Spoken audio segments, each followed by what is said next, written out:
Ok, muy buenas tardes tengan todos ustedes. Hoy día estamos 27 de mayo del 2023. Son ya las 5:05 de la tarde. Les doy la más cordial bienvenida a este curso que ha sido denominado Seminario de Tesis. Un seminario tiene por propósito tratar de dar las pautas respectivas para que de manera concreta, de manera efectiva, se pueda hacer un determinado trabajo, un determinado producto. Y ese producto que nosotros tenemos que hacer es una tesis universitaria. Pero ocurre que la tesis tiene partes, que la tesis tiene elementos, y es lo que hemos venido conversando en unas primeras clases. La tesis como tal es todo un constructo, es una construcción. Es como decir pollo a la brasa, pero el pollo a la brasa no nace en los árboles, no se saca de la tierra, hay que prepararlo. Y según la preparación, gustará o no gustará. En el centro de la ciudad pueden haber 4 pollerías, pero ustedes van a fijarse que una de ellas tiene mucho más gente, es más concurrida, tiene mejores comentarios, es mejor criticada, etcétera, etcétera. ¿Y eso por qué? Muchos factores, ¿no? Muchos factores, desde la preparación del producto, el local en el que lo venden, la atención con la que la venden, el precio, ¿no? Porque finalmente puede haber una pollería muy lujosa y al costado se coloca una carretilla. No por ser carretilla no va a tener clientes. Es más, puede ser que tenga muchos mayores clientes, ¿no? Muchos clientes en cantidad por lo menos. ¿Y eso a qué se debe? A estas características. Entonces, en la tesis no hay una tesis con un gran tema, no hay una tesis con un tema pequeño, sino hay tesis que se van a desarrollar de acuerdo al esquema que puedan presentar y de acuerdo al resultado que lo hará un producto bueno o no. Entonces, este producto que se elabora tiene que tener 3 partes, ¿no? Proyecto de tesis, que viene a ser la planificación de lo que yo quiero ejecutar más adelante. Proyecto, por eso se llama proyección. Informe final de tesis, que viene a ser la ejecución, y sustentación y defensa, que viene a ser la exposición. El proyecto no debe ser muy extenso, basta con que tenga 25 páginas aproximadamente, más o menos, pero por ahí más o menos. ¿Y esto por qué? Porque primero tiene que ser revisado por el jurado. O sea, esta etapa tiene que ser revisada por el jurado evaluador. Hay ciertas universidades, puede ser que ustedes sean una de ellas, que al igual que el proceso, presenta 2 tipos de jueces, ¿no? En el proceso penal, 2 tipos de jueces. El juez de investigación preparatoria, que está hasta la etapa intermedia, y el juez de juzgamiento, que está desde el juicio oral. Pero son 2 jueces distintos. Hay ciertas universidades, les decía, Universidad de Barranca, por ejemplo, donde hay también 2 tipos de jurados. Al primer jurado le denominan comité evaluador y está para todos los proyectos de tesis un solo jurado, y luego jurado evaluador, que ya viene a estudiar el informe final en concreto y la sustentación de un trabajo destinado a hacer una tesis. Si usted vive en ese caso, pues permítame hacer, aprovechando este momento, a hacer una primera crítica. No es posible tener 2 jurados. ¿Por qué? Porque al jurado de la etapa proyecto le parece muy bien tu problema, tu objetivo, tu hipótesis, tu diseño de investigación. En cambio, al jurado de informe final le puede parecer no adecuado. Y ahí viene una discrepancia. Y ahí viene una primera pregunta. ¿Puede el jurado, al momento de la sustentación, querer variar el título, el problema, la hipótesis o elementos estructurales de la tesis? En principio debiera que no, ¿no? Porque alguien te aprobó el proyecto y ahí te aprobaron problema, objetivo, hipótesis. Luego fuiste avanzando y en el informe final el jurado te aprueba el informe. Entonces, si es que no te los aprobaron, si es que no te los observaron en las primeras etapas, ¿puedo yo modificarlo bajo el pretexto de ser el asesor, perdón, ser el jurado? Debiera que no, porque aquí hay muchos problemas en la sustentación. Pese a que es la etapa de exposición de la tesis, hay jurados que le observan. ¿Por qué usted ha puesto ese título? ¿No? Entonces, ahí viene la figura del asesor. El tesista no va solo a la sustentación. Hay ciertas universidades que de manera correcta, me parece, no empiezan una sustentación si no está el asesor. Los 4 jurados, ¿no? Los 3, presidente, a secretario vocal, más el asesor. No empiezan si no está el escudero, ¿no? Por eso les quiero señalar que tengan ustedes una constante relación de comunicación con su asesor, porque el asesor tiene que estar al tanto de lo que ustedes van a proponer para poder defenderlos en el jurado, ante el jurado. Mi función ha sido algunas veces de decirle, disculpe señor presidente del jurado, disculpe señor miembro del jurado, pero esa observación no corresponde, porque ya estamos en la última etapa. Si tú le quieres cambiar siquiera una palabra al problema de investigación, salvo que sea para reajustar, remodelar, ¿no? Pero si tú le quieres cambiar el enfoque, el tipo de investigación, el resultado va a ser distinto. Lo que le estás pidiendo es que haga un nuevo trabajo de investigación. Cuando ya recibió la aprobación en el proyecto, cuando ya recibió la aprobación en el informe final.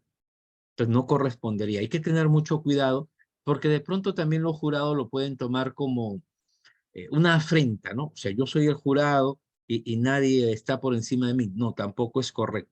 Lo cierto es que a veces las universidades cometen ese error de designar 2 jurados, ¿no? El jurado para proyecto, que le da visto bueno, y el jurado para informe final y sustentación, que en la sustentación ya se da cuenta que de repente no fue correcto el problema planteado. Eso hay que tratar de evitarlo. En todo caso, si tienes ese tema en tu universidad, procura ser muy claro al momento de la sustentación, ¿no? Tú podrías arrancar diciendo, el proyecto de investigación que fue aprobado por resolución número tal, que fue aprobado con informe del jurado número tal, dice el siguiente problema. Ya le aclaras al jurado que esto no ha sido aprobado por ti, sino que tiene una aprobación institucional. El otro tema es confundir el esquema. Una cosa es esquema para proyecto y otra cosa muy distinta es esquema para borrador o informe de tesis, ¿no? Son 2 esquemas totalmente distintos. El esquema de proyecto no tiene el capítulo 5º que podría tener y que lo pongo yo en pantalla, que es resultados, discusión y conclusión. No lo tiene. ¿Por qué? Porque todavía no has ejecutado los instrumentos, todavía no has aplicado los instrumentos, no has ejecutado las técnicas, ni has desplegado los métodos de investigación que te has planteado para hacer el trabajo. El proyecto solamente es una ideación. El proyecto solamente es lo que el tesista proyecta para hacer. Ahora, si ya le dan visto bueno, si ya le dan luz verde, recién puede ejecutar, ¿no? Recién podría ejecutar. Entonces, ahorita habría que ver nada más recolección de datos y luego tener claro un diseño para poder presentarlo en el primer esquema. Ya en el segundo esquema yo ya voy a plantear la ejecución concreta, voy a recoger resultados. Por eso es que hay que tener en cuenta que la redacción en el proyecto es a futuro.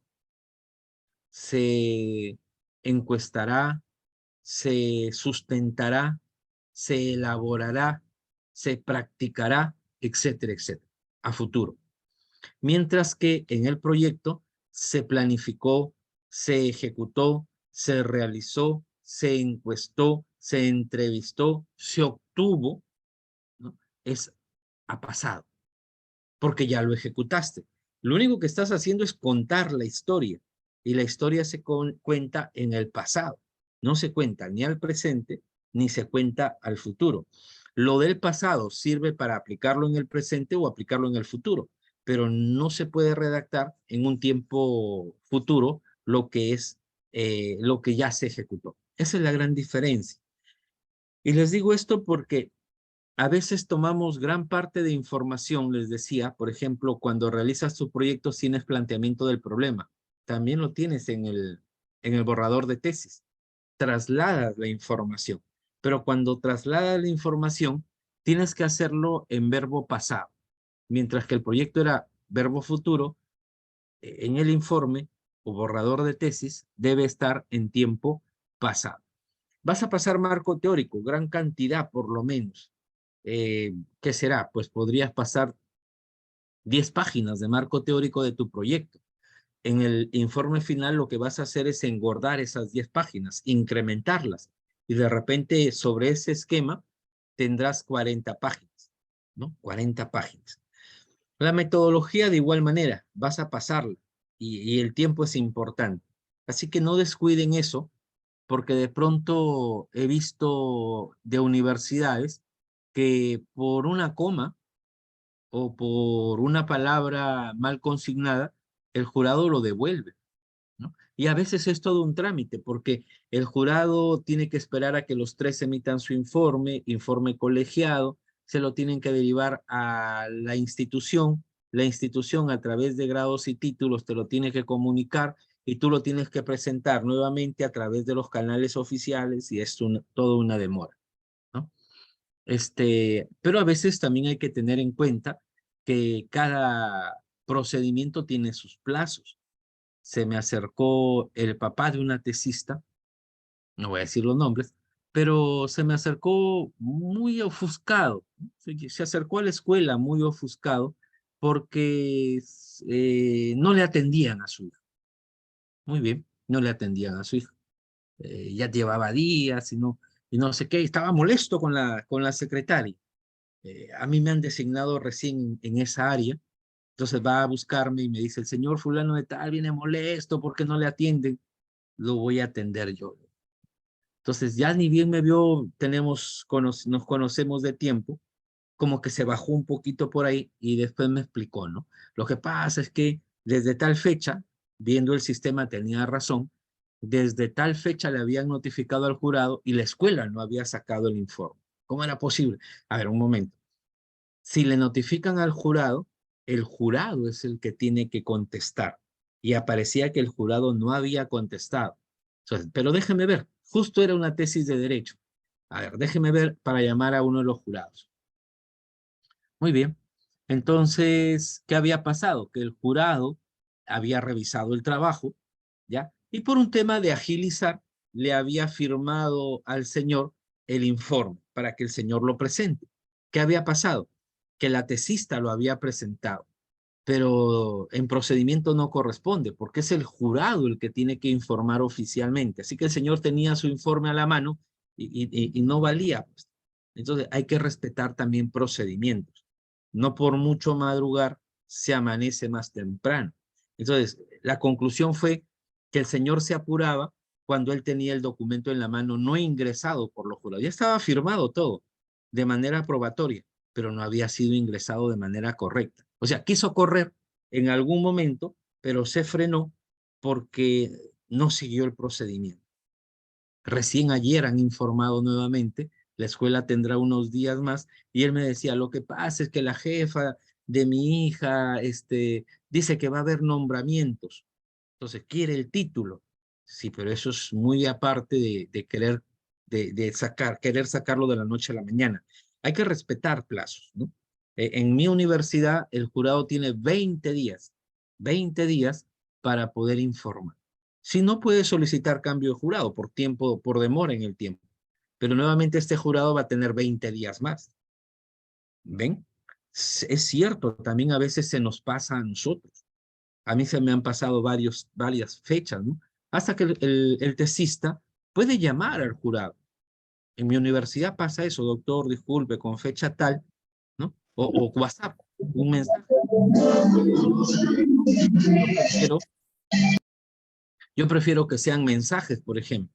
Llamada puede estar en clase, en reunión, un mensaje llega ahí, cuando me desocupo lo leo, ¿no? Doctor, soy tesista tal, con tercha tal, en su correo le notificaron esto.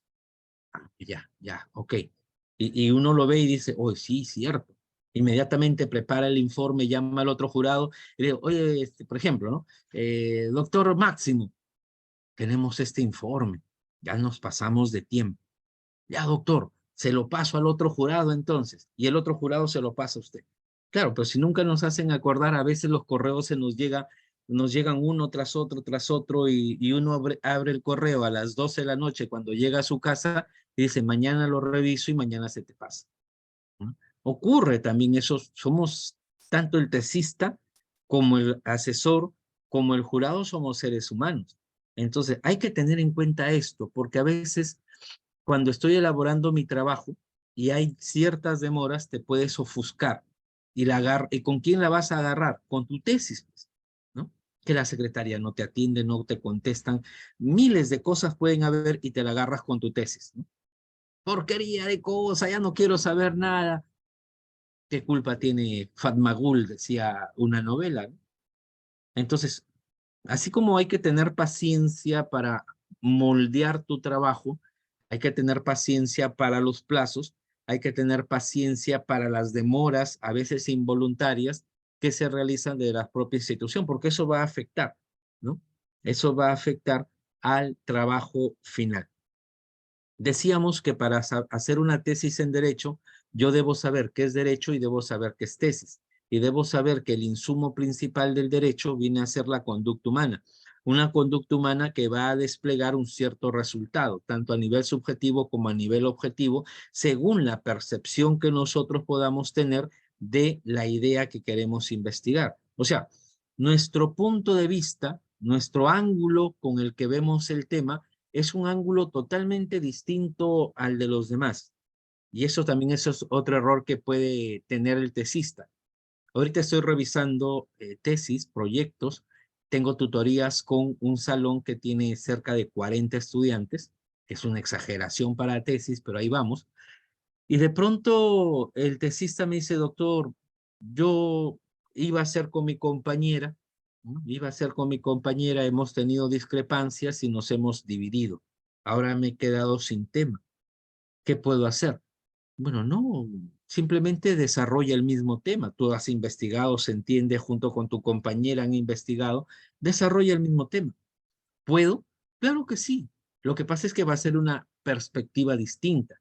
Cada uno de ustedes va a darle una orientación a partir de ahora que se han dividido, ¿no? Alguien podrá plantear una propuesta A, tú planteas una propuesta B sobre el mismo tema.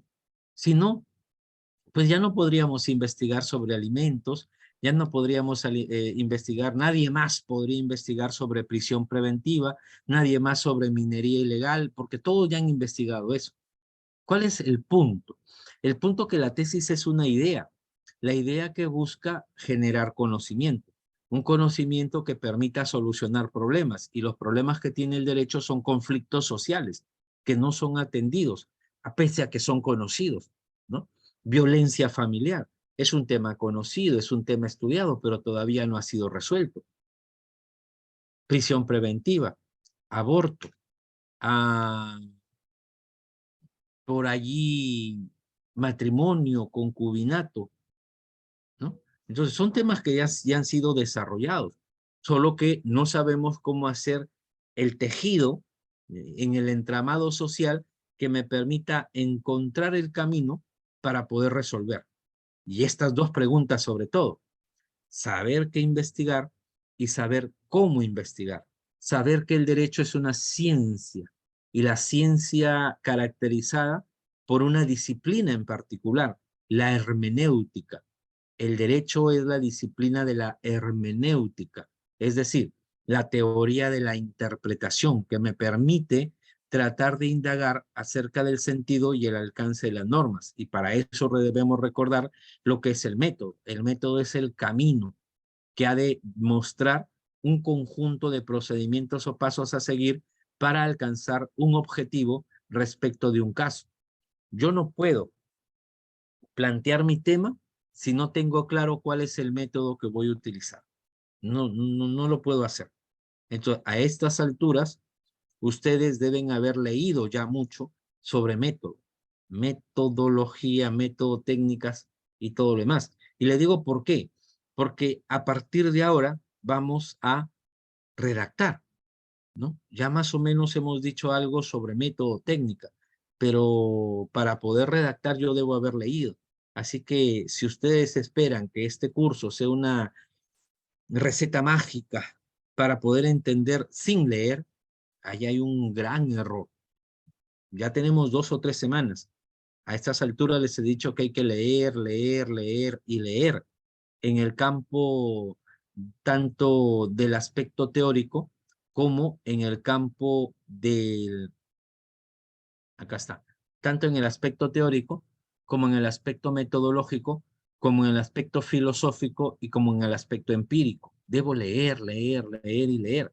A estas alturas debemos haber leído. ¿Por qué? Porque vamos a tener que realizar un esfuerzo para indagar sobre este tema que puede haber surgido de la noche a la mañana, o sea, en mi cabeza, puede haber surgido de la noche a la mañana. Hablar sobre, no sé, se me ocurre en este momento sobre inteligencia artificial. Pese a que es un tema nuevo, ya existe abundante información. Los dogmáticos se han puesto las pilas y han empezado a escribir, escribir, escribir, escribir, y ahora hay todo un bagaje de información, pese a que el tema es novedoso. No tiene más de 5 años, y esto es, ¿no?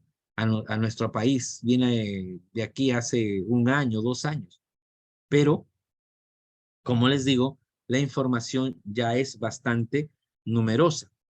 Por eso es que debemos fijarnos, debemos centrarnos en un punto en particular dentro del vasto entramado de temas, ¿no? En nuestro saber, en nuestro conocimiento, los temas no flotan solos, ¿no? Los temas no flotan solos. Siempre están enganchados, amarrados, unidos a otros temas y se forma lo que yo le llamo la red de pescar del conocimiento, ¿no? Tú vas a pescar un conocimiento y de pronto te das cuenta en todo el entramado que hay un sector, que hay una parte que no está funcionando bien, que debe, en todo caso, que debiera funcionar de otra manera. Hay ciertos temas, hay ciertos temas que pudieran parecer algo triviales, ¿no? El caso de Dina Boluarte, vamos a ver. El caso de Dina Boluarte que la sociedad lo ha tomado o se ha querido tomar como, mira, pues, quiere irse de paseo para despachar. Ella ha pedido permiso para poder despachar desde la virtualidad. ¿Por qué? Porque no hay vicepresidentes. ¿Y por qué? Porque no es usual que el presidente del Congreso asuma solo por un día o 2 días en reemplazo de la presidenta de la República. Ahí tenemos un vacío, ¿no? Un vacío legal. ¿Qué pasa cuando hay un presidente sin vicepresidentes? ¿Quién asume la presidencia cuando la presidenta tenga que salir al extranjero? Porque tiene que salir al extranjero. No porque quiere, sino porque tiene. Entonces, ¿qué han creado los abogados asesores como una figura jurídica? El despacho virtual. ¿Procede o no procede? Y muchos han hecho los ataques, ¿no? Muchos han hecho los ataques, no procede porque no está regulado. Claro, pero esa es la idea, que no está regulado, hay un hueco aquí que necesitamos resolverlo. Lo podemos resolver desde el punto de vista jurídico o lo podemos resolver desde el punto de vista político. Sea cual sea, tiene que tener una solución. Y un tema tan pequeño, podríamos decir, se ha convertido en todo un gran debate, ¿no? No sé si lo aprobaron o no, porque eso pasó como proyecto de ley, pero tiene que haber un sustento. Nosotros como abogados, nosotros como estudiosos del derecho, nosotros como investigadores, tesistas del derecho, tenemos que darle sustento, tenemos que darle el soporte de investigación para que el Congreso pueda, independientemente del aspecto político, poder aprobar o no aprobar. Sería ilógico que no se apruebe algo que es a todas luces una necesidad. Más aún si hemos pasado por pandemia. ¿Quién ha ido a su trabajo a despachar, a atender, a resolver casos, sino desde su casa? Nosotros mismos estamos utilizando esos medios. ¿Por qué no lo podría utilizar la Presidenta de la República? ¿Necesita una ley? ¿Necesita haber una ley para eso o no? Entonces, esas preguntas son las que tenemos que resolver para poder atender un determinado problema que es una ausencia de una regulación o que estando la regulación ya es desfasada. Tenemos una regulación en aborto sentimental, pero a estas alturas de la vida, en donde la libertad de las personas se ha solidificado como protección al punto de ser considerado un derecho fundamental inherente a la persona, y dentro de ellos aspectos como la dignidad de la propia persona y su capacidad de decidir por su propio medio su proyecto de vida, ¿no? Este concepto que no estaba hace mucho tiempo. ¿Le podemos prohibir a una mujer que ha sido violada sexualmente y cuyo producto de la violación ha quedado embarazada? ¿Le podremos prohibir que aborte? Y eso es lo que debemos cambiar.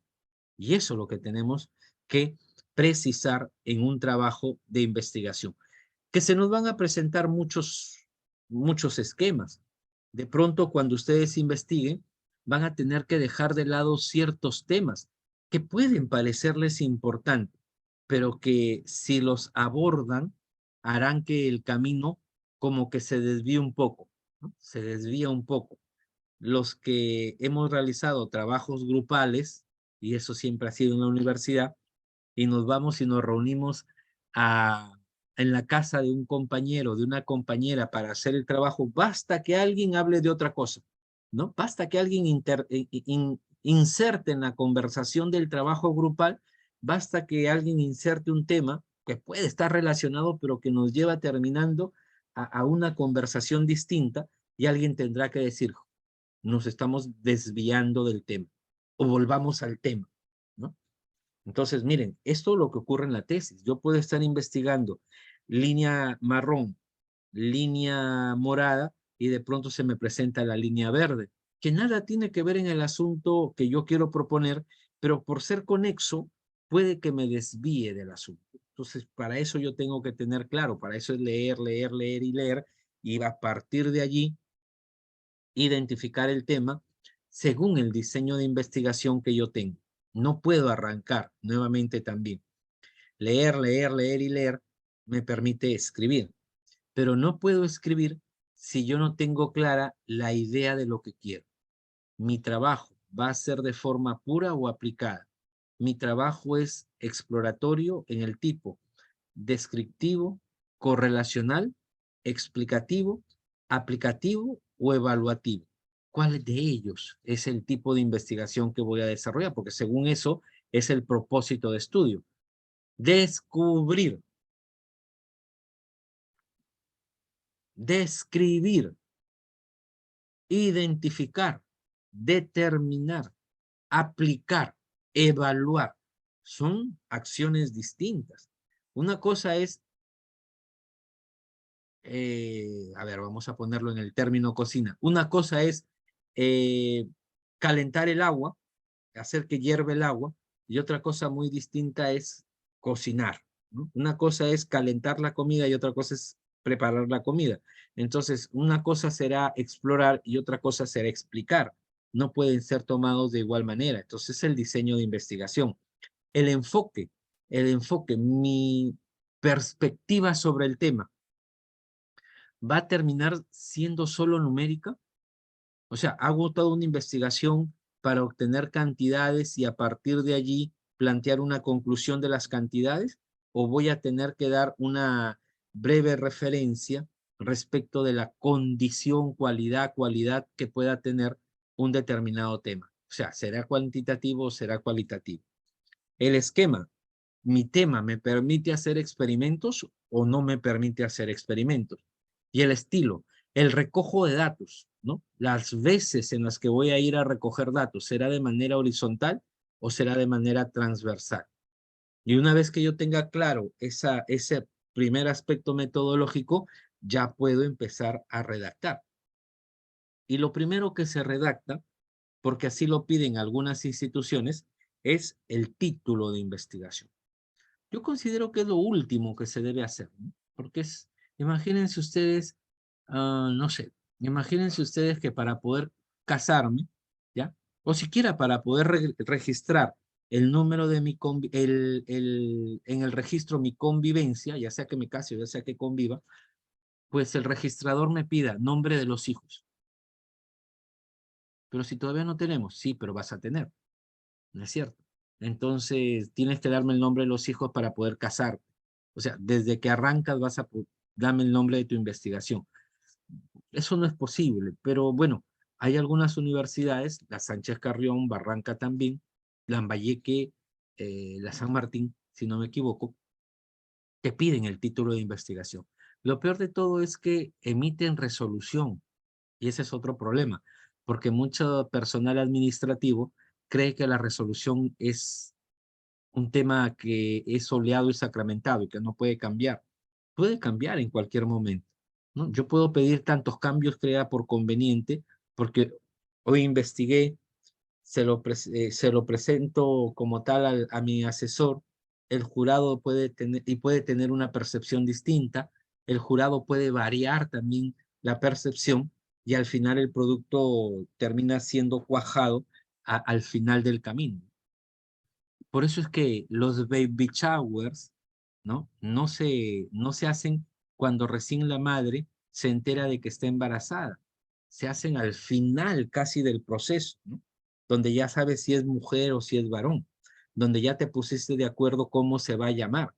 Es muy raro que después del baby shower le cambien el nombre al bebé, ¿no? Ya ahí está más o menos cuajado, pero aún allí puedes cambiar el nombre.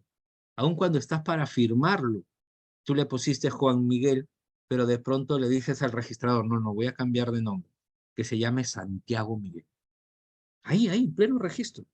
Incluso después del registro, valiendo circunstancias justificantes, puedes cambiar de nombre sin ningún problema. Pero hay universidades, vuelvo a decir, que se hacen todo un mundo porque quieres cambiar el título. El título solamente es una proyección, en pocas palabras, de aquello que estás investigando. Y a veces una palabra es muy determinante para ello. Hay que tener en cuenta que el título debe tener una estructura. Yo desde que leo el título, debo saber cuál es el propósito, qué es lo que quiero medir, respecto de qué tema lo quiero medir, en qué lugar y respecto de qué tiempo, ¿no? Entonces, todo eso suma para que los elementos del trabajo de investigación me confluyan en un determinado tema de tesis. Aquí hay que tener en cuenta que de los 4 tipos de problemas que puedan existir, pues en derecho nos podríamos quedar con 2. La correlación, que es una relación simple entre variables, y, y una explicación, que es una relación causal de variables. En la explicación, ¿ya? En la explicación, perdón, en la correlación, mi variable 1 puede ser antepuesta después de la variable 2. Es decir, yo puedo tratar la variable 2 y la variable 1 luego, 2, 1 o 1, 2. Y ahí no hay problema porque las dos variables son iguales. En cambio, en una investigación explicativa, una es causa de la otra y una es el efecto de la causa. Por eso es que se llaman variable independiente y variable dependiente. Y no lo puedo tratar en órdenes distintos, sino primero la independiente y después la dependiente. Porque si no modificara el código, si no derogara el aborto, entonces el derecho de la mujer no prevalecería, ¿no?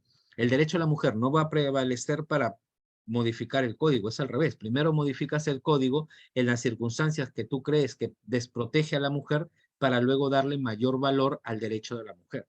Por eso es que variable independiente genera la variable dependiente.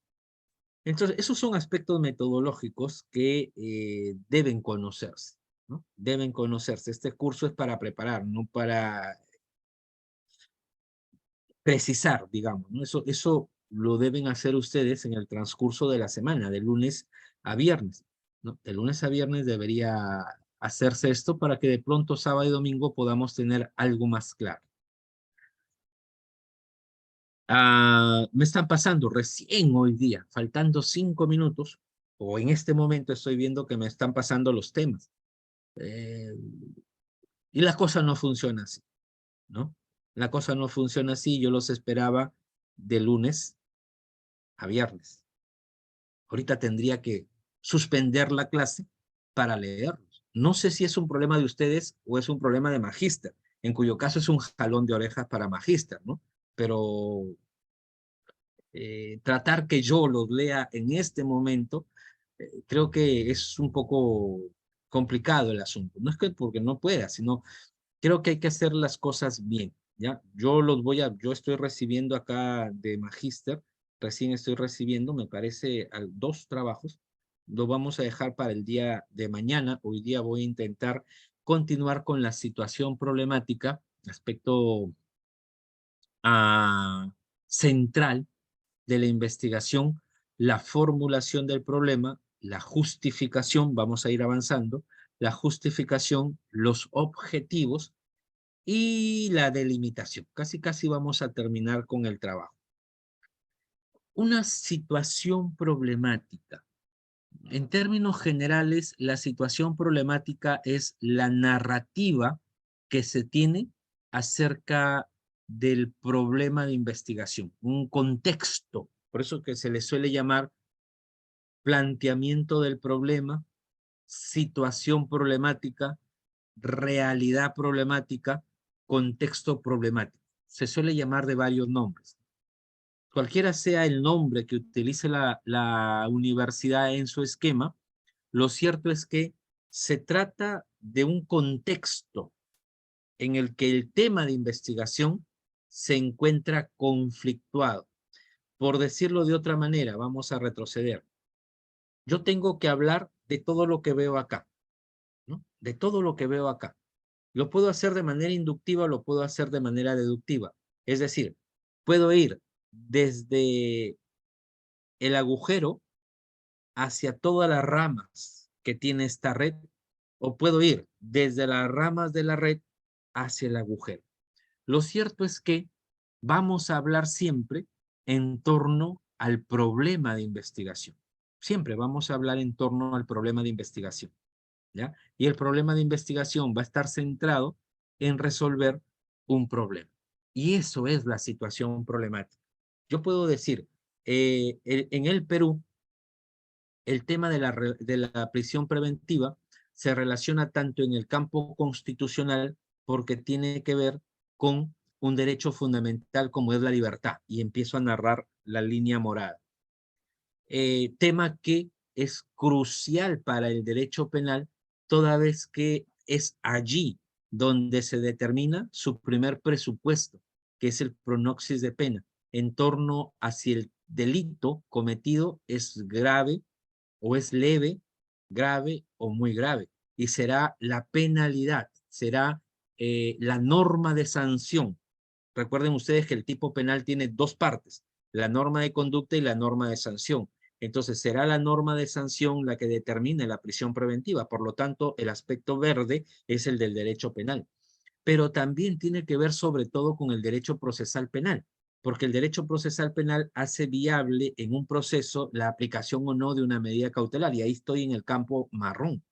Pero también tiene que ver con el derecho penitenciario, porque en el Perú, de las 68 cárceles que tenemos, todas están hacinadas y todas, bueno, no, la gran mayoría, todas están sobrepobladas y la gran mayoría está hacinada.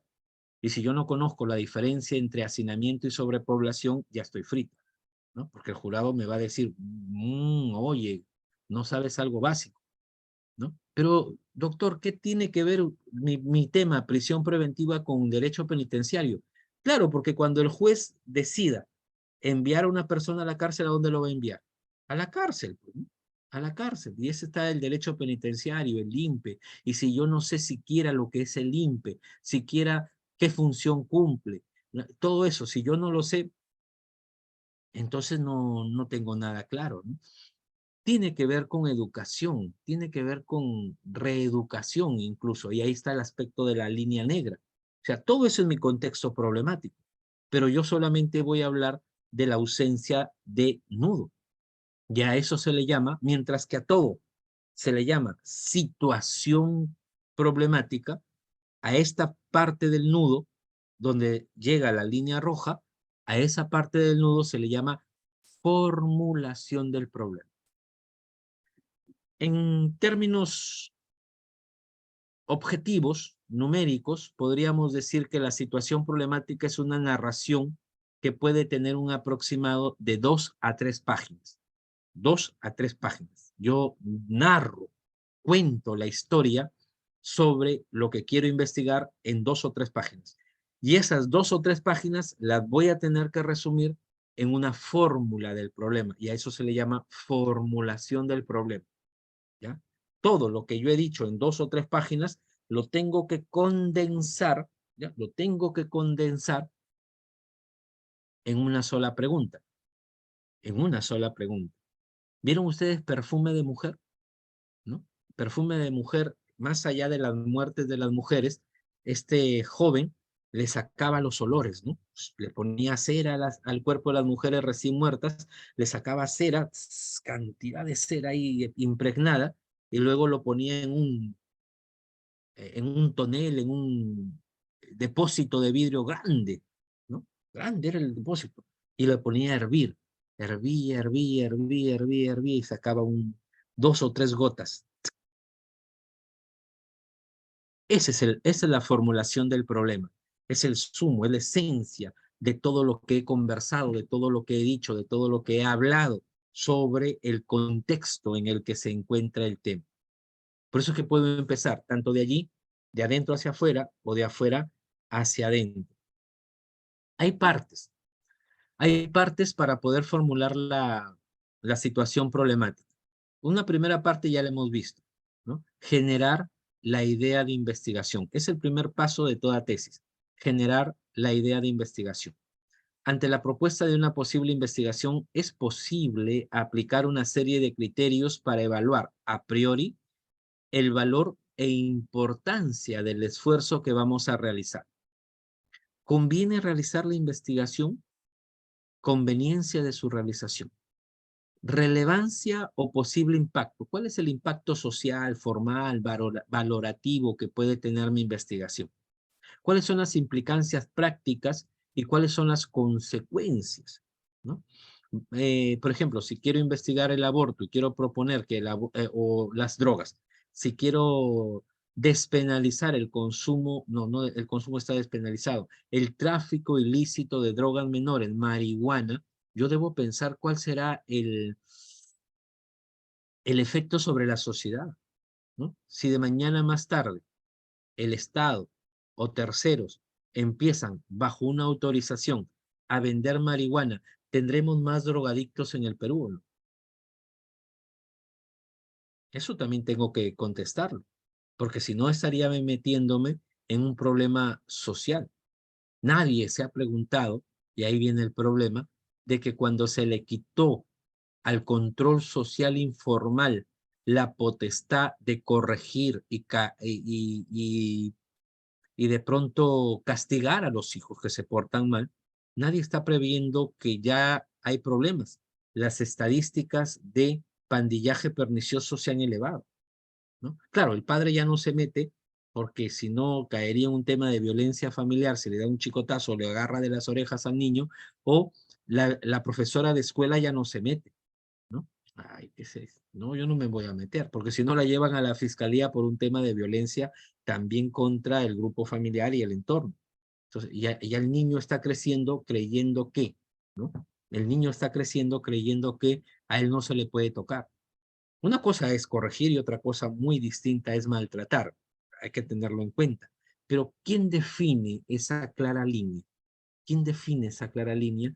Entonces, y como se da más, lo más favorable al niño, pues ahí tenemos a padres que están procesados, ahí tenemos a profesores que están procesados, ahí tenemos a auxiliares de educación que están procesados y tíos que están procesados.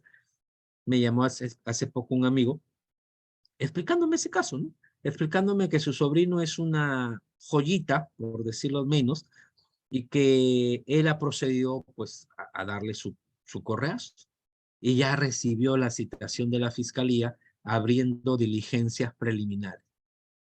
Y él me pregunta y con razón, yo soy su tío, yo soy su mayor, no está haciendo caso, no estate quieto. Por eso me llevan ante la justicia y él no lo entiende, ¿no? Y yo como abogado le tengo que explicar que así dice la ley. Ah, pues en la próxima me dijo así, ¿ah? En la próxima que haga lo que quiera. Ese es el propósito de la ley.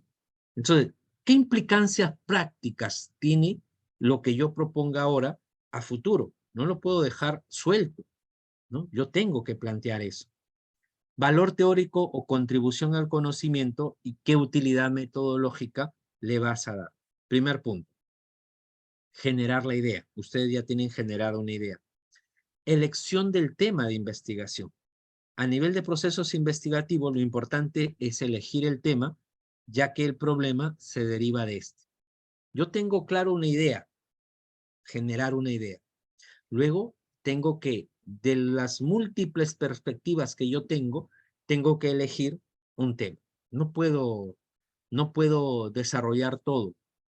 Humberto Eco decía, un tema muy amplio es soberbia, ¿no? Pretender que vas a poder investigar el derecho de familia es mucho, ¿no? Para una tesis, es mucho para una tesis.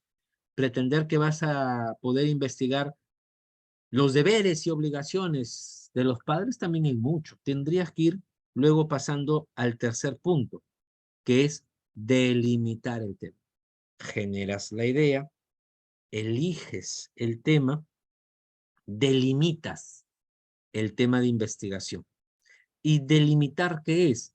Tratar de quedar en el punto más finito, en el punto más concreto que tiene tu tema de investigación, ¿no? El punto más concreto. No te olvides que al final tú vas a terminar hablando solo en 100 páginas. Al final de todo, tú vas a redactar 100 páginas sobre tu tema. Y de ellas, pues, es como el choclo, ¿no?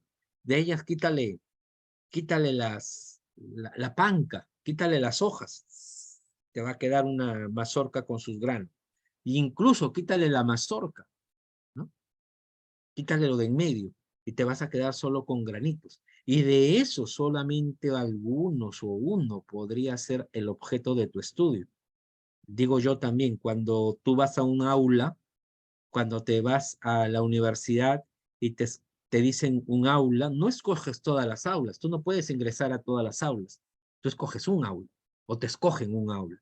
Y dentro del aula no te puedes sentar en todas las carpetas, escoges una carpeta, una carpeta.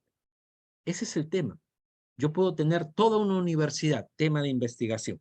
Dentro de la universidad, muchas aulas, pero la que te asignaron está en tu boleta de inscripción. Ahí está. Y dentro del aula, no te puedes sentar en las 40, 50 carpetas que tienes. Tendrás que escoger una. Y ese es tu tema de investigación delimitado, ¿ya? Mientras más delimitado, mejor. Porque de pronto uno entra al aula y tiene tres opciones, ¿no? Tiene tres opciones. O me siento adelante, o me siento al medio, o me siento atrás, ¿no? Eso es un dilema en los exámenes. Recuerdo cuando nosotros teníamos exámenes en la universidad. Si te sientas adelante y el profe se sienta adelante, te fregaste. No podrás hacer consultas, ni movimientos, ni nada. Ahí quietecito, ¿no? Pero también si te sientas atrás y el profe también se sienta atrás, te fregaste, dicen. Entonces, mejor en medio, dice, mejor en medio. Bueno, pero en medio tienes varias carpetas también. Entonces, tienes que tomar una decisión sobre delimitación. Humberto Eco volvió a decir, hacer un tema genérico es un acto de soberbia. Cuanto más preciso sea el tema, mucho mejor. No te complicas la vida. Idea, generar la idea de investigación, elegir el tema de investigación, delimitar el tema, y luego viene determinar la situación problemática. Es la que vamos a hacer hoy día. Delimitar la situación problemática.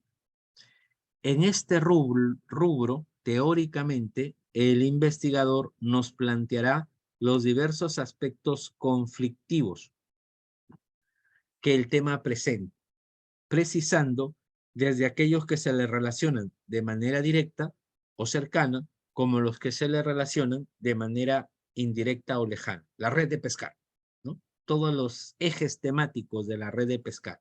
Ahí lo tengo que plantear. Claro, lo normal es ir de lo genérico a lo específico, ¿no? Porque es al problema donde debo llegar. Es al problema donde debo llegar. El problema es el punto de partida de la investigación. Surge cuando el investigador encuentra una laguna teórica dentro de un conjunto de datos conocidos o un hecho no abarcado por una teoría, un tropiezo o un acontecimiento que no encaja dentro de las expectaciones en su campo de estudio. Todo problema aparece a raíz de una dificultad, lo cual se origina a partir de una necesidad en la cual aparecen dificultades sin resolver. Y aquí les dije que tengo que saber qué investigar y tengo que saber cómo investigar. Si yo no estoy claro en el conocimiento del derecho, que el derecho puede presentar lagunas, vacíos legales, las lagunas del derecho, o que puede presentar contradicciones en el derecho, no voy a hacer un buen trabajo. Hay un principio que dice, por ejemplo, el juez no puede dejar de administrar justicia por vacío o deficiencia de la ley. ¿No es cierto? Por vacío o deficiencia de la ley. ¿Y cómo debe resolverlo? Debe resolverlo a través de la integración del derecho. El juez debe ser capaz de poder resolver el problema haciendo uso de normas que le son conexas, por ejemplo, ¿no? Y ahí es donde está la labor del dogmático, porque el juez tampoco resuelve a la libre, tampoco el juez resuelve de su invento, se basa en algo, se puede basar en dogmática, se puede, hoy como dijo el estudiante, aquí hay una tesis interesante del estudiante de la universidad tal, que plantea esta solución ante este problema. El juez lo puede tomar. ¿Por qué no? Lo puede tomar si es que la idea es interesante. Nadie la había visto desde ese punto de vista y tal vez ese sea el inconveniente. No hay norma, hay una falta de norma y hay vacío legal, entonces, o vacío jurídico. Entonces, ahí es donde podríamos empezar a tallar si mi tema presenta un vacío o si mi tema presenta una falta de norma, ¿no? En cuyo caso, mi propósito será dar sustentos para la creación de esa norma en específico, la creación de esa norma en específico. Luego podría haber una contradicción, a veces real o a veces aparente. Yo digo que siempre fue aparente la contradicción que existía entre el Código Civil, perdón, el Código Penal y el Código Procesal Penal, porque el Código Penal hablaba de suspensión de la prescripción, ¿no? La suspensión de la prescripción, y el Código Procesal Penal hablaba de la interrupción con mayor preeminencia. Entonces, si yo tengo que dar 10 pasos para quedar libre de la justicia ante la comisión de un hecho en el tiempo y ya logré dar 9, me empiezan a procesar por un hecho que fue en el año 2010. ¿Hay prescripción o no hay prescripción? La perspectiva de la fiscalía es que como es interrupción, por más que hayas dado 9.9 pasos, te traigo hacia atrás, ¿no? Y te empiezo a procesar para que empieces un nuevo plazo cuando acabe. Ya ni siquiera empieza el plazo, porque tendría que haber una sentencia. Pues el Congreso de la República, hace no más de una semana, ha sacado una ley aclarando eso y ahora resulta que el plazo es de suspensión, no de interrupción, sino de suspensión. Entonces, ahí había un conflicto de normas que era aparente, digo yo, ¿no? Que era aparente, ¿por qué? Porque ante el conflicto de una norma sustantiva y una norma procesal, ¿qué se debe aplicar? ¿Quién manda? ¿La norma adjetiva o la norma, perdón, la norma, sí está bien, adjetiva o la norma sustantiva? Y eso me enfrenta en el caso de las antinomias. Primera pregunta del tema que yo voy a desarrollar. Mi tema, conforme yo lo he planteado, en la perspectiva que yo lo he planteado, ¿tiene una laguna en el derecho? ¿Representa una laguna para el derecho? ¿O representa una antinomia para el derecho? Y si yo no sé qué es laguna jurídica, y si yo no sé qué es antinomia, pues ¿cómo pretendo resolverla? Ese es el problema del tesista, que filosóficamente no aterriza sus conocimientos en los conocimientos y saberes previos que ya tiene. Ahí está tal vez uno de los primeros inconvenientes. Luego, ¿no? Viene como quinto paso la formulación del problema.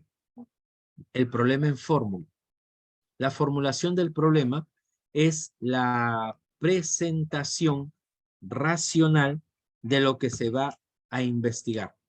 La formulación del problema es la presentación racional de lo que se va a investigar.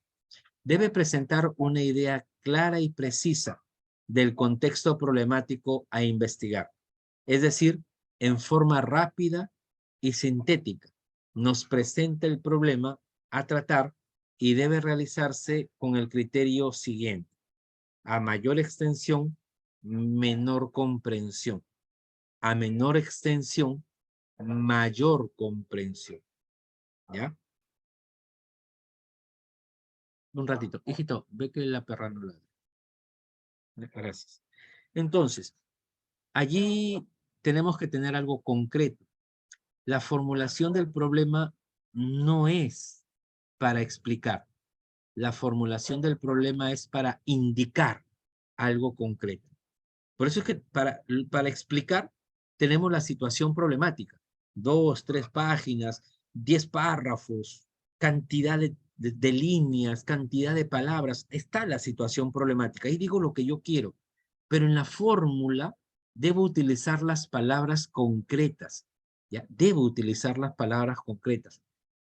Que, eh, que leídas entiendan o den a entender la idea de investigación. Y para esto es crucial las variables. Para esto es crucial las variables de estudio. Sin ánimos de entrar al detalle, por acá lo tengo, ¿no? Me mandan una matriz, ¿no? En donde me dicen, por ejemplo, en el título, ¿no? Identificación relacional entre, investigación correlacional, investigación relacional entre la responsabilidad penal de las personas jurídicas y los delitos de contaminación en empresas mineras. Pues la primera pregunta que yo haría acá, ¿qué es lo que quieren medir? ¿No? Porque responsabilidad penal de personas jurídicas es el tema. Y delitos de contaminación de empresas mineras también es el tema. Entonces, la variable es aquella propiedad, atributo, característica que busca ser medida. Entonces, sí me parece correcto cuando lo ponen en el problema. Dicen, implementación de un modelo de responsabilidad penal ambiental de las personas jurídicas. Eso es lo que quieren medir. La implementación de un modelo de responsabilidad penal ambiental. ¿En dónde? En las personas jurídicas. Ah, ok. ¿Respecto de quién? de las personas jurídicas. ¿Sobre quién? Sobre las personas jurídicas. Eso es lo que voy a medir acá. Entonces, pero debería estar en el título. Claro, es más amplio, pero hay forma de resumirlo. Y, por ejemplo, en contaminación, delitos de contaminación ambiental, lo que quieren medir es la escasa sanción. Entonces, implementar un modelo de responsabilidad en el caso de personas jurídicas para establecer su relación con la escasa sanción de delitos de contaminación. Ahí están las dos variables. Ya sé lo que quieren medir. Solo que tengo que trasladarlo al título, ¿no? Entonces, ahí vamos a hacer una precisión el día de mañana, pero me parece correcto. Toda la explicación la puedo entender desde la formulación del título corregido que vaya a haber.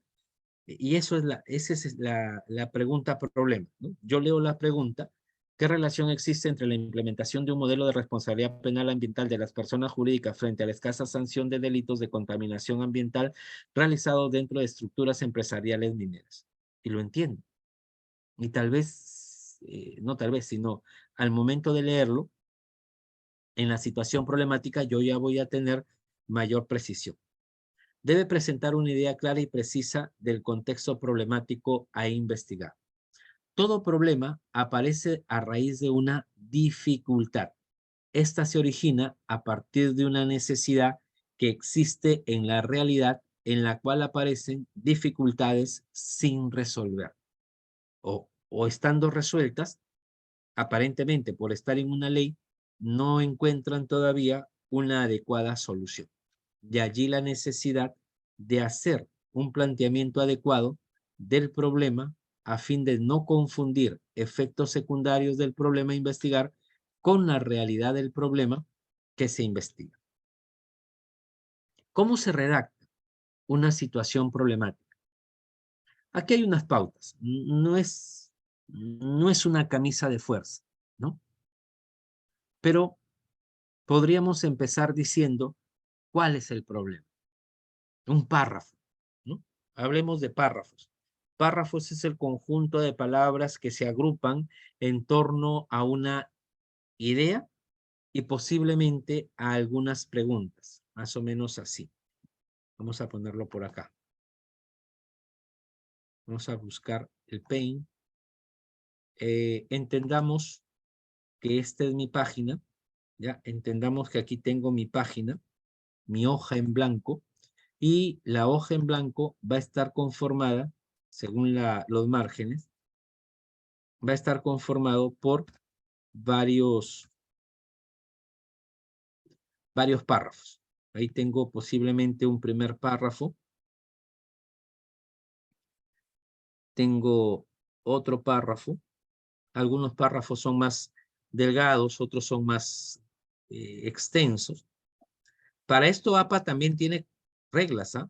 APA dice que el párrafo no debe ser ni muy extenso, ni muy, ni muy corto, ni muy largo, ni muy extenso, ni muy reducido. Para eso me da algunas pautas. Por lo menos lo he visto en la Universidad de Barranca. En la Universidad de Barranca los jurados les dicen a los estudiantes tesistas: tu párrafo no debe tener menos de 6 líneas, ni más de 12 líneas. Ni menos de 6 líneas, ni más de 6 líneas. Otro jurado dice: ni menos de 8 líneas, ni más de 15 líneas. Tienes que ver cuál es el criterio de tu universidad. Lo cierto es que no es válido, ¿ya? No es válido tener una página con un solo párrafo. ¿Saben por qué? Porque en el párrafo tú vas a expresar una idea principal sobre un tema. Se llama idea principal. Y luego vas a desarrollar ideas secundarias. Ideas secundarias. Por eso es que existen esos conectores que dicen, es decir, lo que quiere decir el autor en ese sentido, es por ello que, ¿no? Y ahí viene, y ahí es posible que vaya tu floro, ¿no? ¿Por qué? Porque la idea principal lo puede decir un autor. Enrique Bacigalupo, por ejemplo. hablando del control social, Enrique Bacigalupo dice lo siguiente. Es decir, ¿no?, que lo que quiere decir el autor es esto y aquello. En el mismo sentido es que es por eso que, y ya le agregó mi floro, pues. Entonces, mira, Enrique Bacigalupo lo dijo en 3 líneas, pero yo lo implementé en unas 5 líneas más, 6 líneas más, y ya tengo mi primer párrafo. Idea principal, ideas secundarias. Y hay quienes sostienen que también en el párrafo se pueden hacer preguntas, ¿ya? Preguntas. Por ejemplo, el tema de la prisión preventiva ha generado un álgido problema. Estoy redactando, ¿eh? El tema de la prisión preventiva en el Perú ha generado un álgido problema directamente aplicable en el sistema de ejecución penal, específicamente en el sistema nacional o en el sistema penitenciario nacional, debido a que se han incrementado el número de personas procesadas con mandato de detención frente al número de personas internas con sentencia condenatoria. Esto según la estadística que nos refiere el INPE, que para el año 2022 tiene una proyección, ¿no?, desde el año 2014, tiene una proyección al año 2024 de tantas personas internas. La pregunta que puedo hacer, ¿de qué manera la admisibilidad o la procedencia de la prisión preventiva viene generando un trastorno en el sistema penitenciario peruano? Ya hablé de la idea principal, que es la prisión preventiva y la declaratoria de procedencia. Ya hablé del sistema penitenciario, pero como un sistema secundario, y luego hago una pregunta. Hay otros autores, hay otras personas que prefieren en su idea, ¿ya?, desarrollar, ¿no?, desarrollar idea principal, idea secundaria, ¿no? Idea principal, idea secundaria. Ahí está. Los desarrollan de esa manera, ¿ya? Puedo tener varias ideas secundarias en torno a una idea principal. Puedo empezar, vamos a ponernos por acá.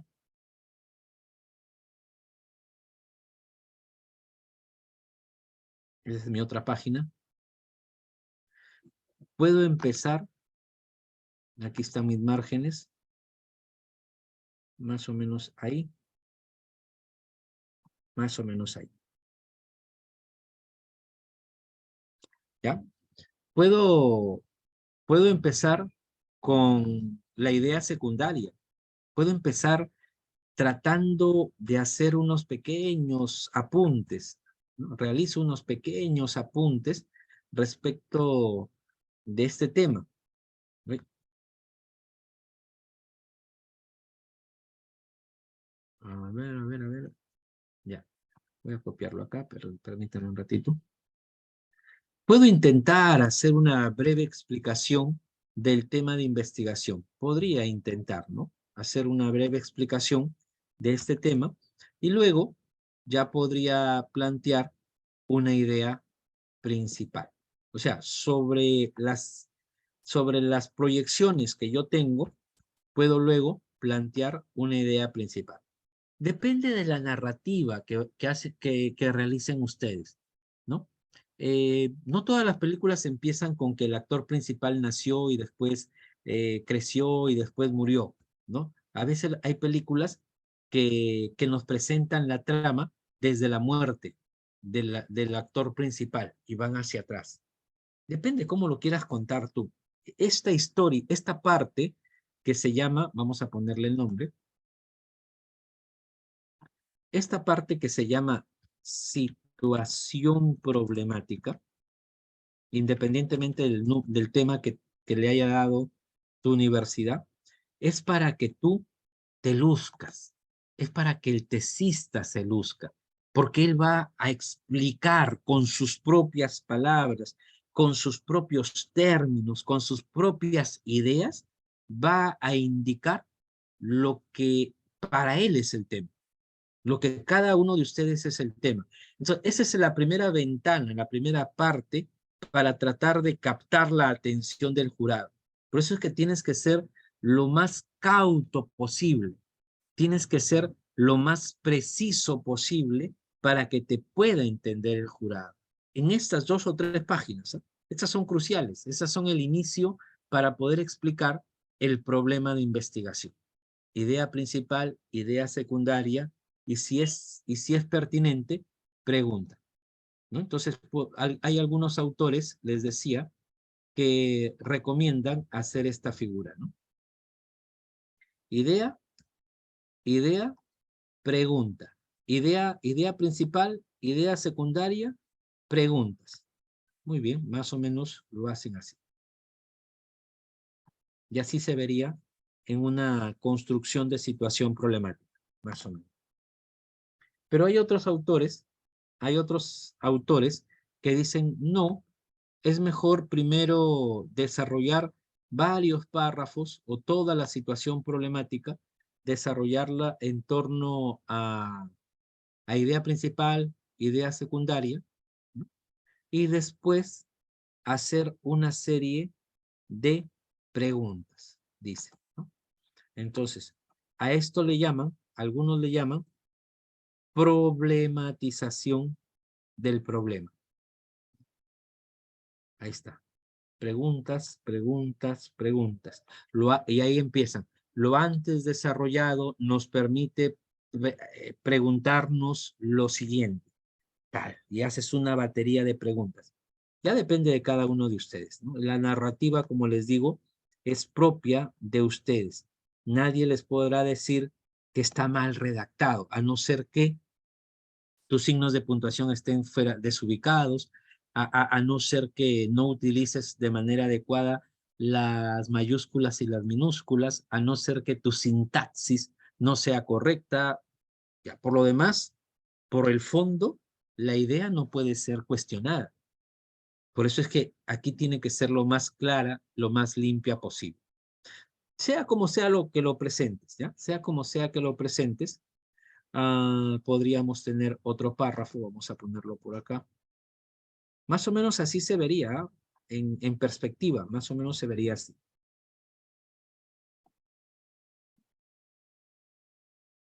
A veces los párrafos cortos empiezan arrancando la carrera, a veces ya después los párrafos largos, otras veces podrías emplear los párrafos largos por acá. No hay, no hay un esquema para eso, no es que así deba ser, ¿no? Y en esta última, y resulta después que en esta última parte, ¿dónde está este? Acá está, aquí redactes tu problema. Mira, párrafo 1, este es un párrafo.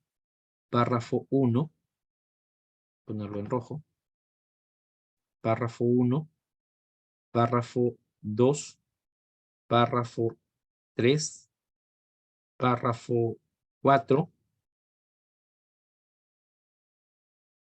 párrafo a la N. No hay un número mínimo de párrafos, ¿sí? Yo sí, para efectos de mi curso en la universidad, para efectos de mi curso sí les digo a los estudiantes 2 a 3 páginas, no más, ¿no? Pero eso tiene una razón, les explico. Eso tiene una razón. Ustedes son 30 trabajos. Son 40 alumnos, se han juntado entre 2 poquitos. Yo quisiera que se junten entre 2 todos, pero poquitos se juntan y hay 30 trabajos. ¿Te imaginas leer casi una semana nada más 30 por 10 páginas cada uno? Con la manera como escriben, ¿no? Y hay que corregirles punto por punto. No, les digo, es demasiado, ¿no? Ya después, cuando ustedes ejecuten su trabajo de manera ya final, ahí podrán escribir más floro, meterle más floro. Pero aquí en el curso solamente, por favor, les ruego a todos que pongan 2 páginas, ¿no? Que condensen todo. en solamente 2 páginas.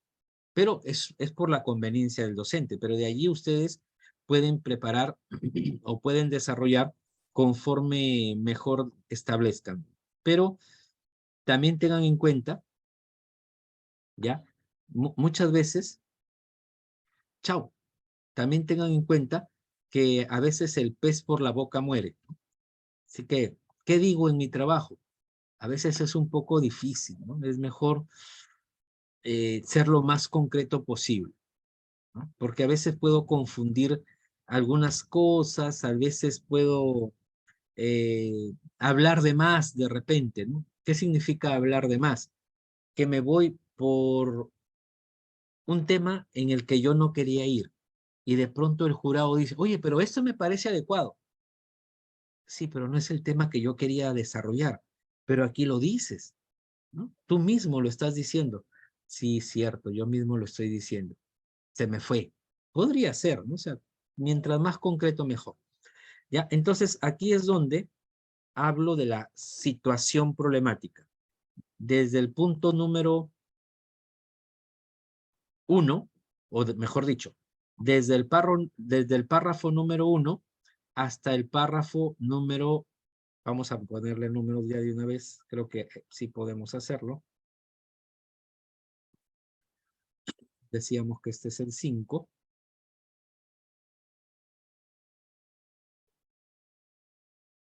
Este es el 6. 6 párrafos con ideas principales, ideas secundarias, con preguntas que se desarrollan en torno a un determinado tema, se aterrizan en lo que es la formulación del problema, ¿ya? La formulación del problema. Voy a ponerlo por acá. Situación problemática. Acá está. Formulación del problema. ¿Ok? Todo lo que hablé en el párrafo 1, el párrafo 2, el párrafo 3, el párrafo 4, el 5, el 6, el 7, el 10, el 15, si yo quiero, todo eso se tiene que reducir en la formulación del problema. Entonces, ¿de qué y cómo lo hablo? ¿No? Sería el asunto. ¿De qué y cómo lo hablo? A ver, por el momento me gusta cómo quedó esto. No es algo que ya viene elaborado, vamos elaborándolo poco a poco. Así que me lo voy a llevar para ponerlo en la diapositiva. Vamos a ver, acá, justo acá vamos a agregar una diapositiva y vamos a poner este esquema antes que yo me olvide. Vamos a capturar la pantalla mejor. Vamos a ponerlo por acá.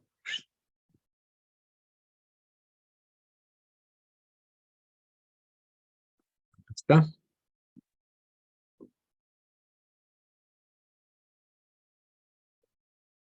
Listo, le agregamos una nueva diapositiva a nuestro esquema de trabajo.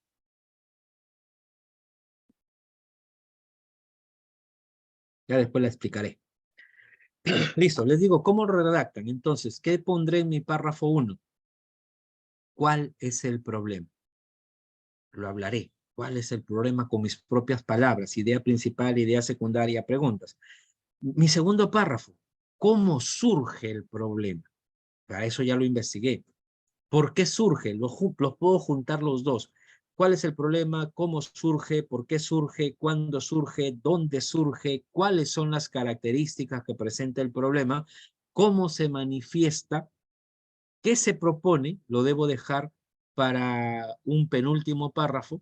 Y un último párrafo, ¿qué resultados espero alcanzar? Más o menos así podríamos redactar, ¿no? ¿Cuál es el problema? ¿Cómo surge? ¿Por qué surge? ¿Cuándo surge? ¿Cuáles son las características de este problema? ¿Cómo se manifiesta? ¿Qué se propone? Que sería la propuesta de investigación de cada uno de nosotros. ¿Qué se busca y para qué? ¿No? Entonces, sería una forma de narrar. Otra forma, dicen, es mirar la manera como los médicos atienden una determinada enfermedad, ¿no? Primero, la sintomatología, los síntomas, ¿no? La narrativa que hace el paciente respecto de lo que tiene. Doctor, y el doctor dice, buenas tardes, tome asiento. ¿En qué lo puedo atender? Bueno, doctor, verá usted, me duele la espalda, luego tengo un dolor acá, luego me duele esto, luego me acuerdo de aquello y luego me olvido. Sintomatología. Muy bien. El médico luego de eso hace un pronóstico, ¿no? Un pronóstico. De acuerdo a lo que usted tiene, ¿ya? Viene ya la sintomatología, la concreción del médico de lo que ha escuchado, de lo que ha revisado, para establecer cuál es la enfermedad que podrías tener. Luego te realiza un pronóstico, ¿no? Mire, señor, si usted no se trata, puede pasar esto.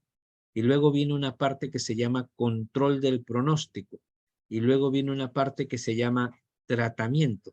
Y luego el médico le dice, venga dentro de un mes para ver cómo va, ¿no? Los posibles resultados que el médico espera encontrar. Tal vez el médico no te esté dando un tratamiento para que te solucione el problema y desaparezca o la enfermedad desaparezca, ¿no? Tal vez te da primero ciertos paliativos para ver cómo reaccionas y después ver cuál es el proceso a seguir. Esas son las investigaciones. Las investigaciones pueden plantear una posible solución, pero que a la larga no es la solución en sí, sino que es el camino para salir, ¿no? Es el camino para salir. Entonces, ahí es donde debemos mirar. Tal vez sería bueno darle una chequeada a cómo los médicos resuelven o tratan de resolver un problema a partir de una sintomatología determinada. Igual lo vas a tener que poner en tus párrafos. Párrafo 1, párrafo 2, párrafo 3, síntomas. Ya me acordé. Síntomas, diagnóstico, ¿no? Síntomas, diagnóstico, pronóstico, control del pronóstico, tratamiento y resultados esperados. Eso es lo que es una consulta médica, ¿no? Eso es lo que esperas que el médico haga. ¿Por qué no redactarlo de esa manera? No lo sé. Cada uno de ustedes elige, cada uno de ustedes decide. Identificar el problema, relaciona el problema dentro de un contexto amplio, presenta información importante, presenta datos, justifica el estudio, define el propósito, adelanta posibles soluciones. ¿Cuál es el problema? ¿Cómo surge? ¿Para qué surge? ¿Cuándo surge? ¿Dónde surge? ¿Cuáles son las características? ¿Cómo se manifiesta? ¿Cómo se propone? ¿Qué se busca? ¿O qué se propone? ¿Qué se busca? ¿Y para qué? Y ahí tenemos factores. Hay que ser precisos. No hay que divagar, ¿no? No hay que divagar. Es como una demanda. En una demanda de alimentos tienes que hacerlo más, o en una demanda en general, tienes que hacerlo más preciso, ¿no? Yo recuerdo cuando aprendí mis primeros pasos a hacer demanda.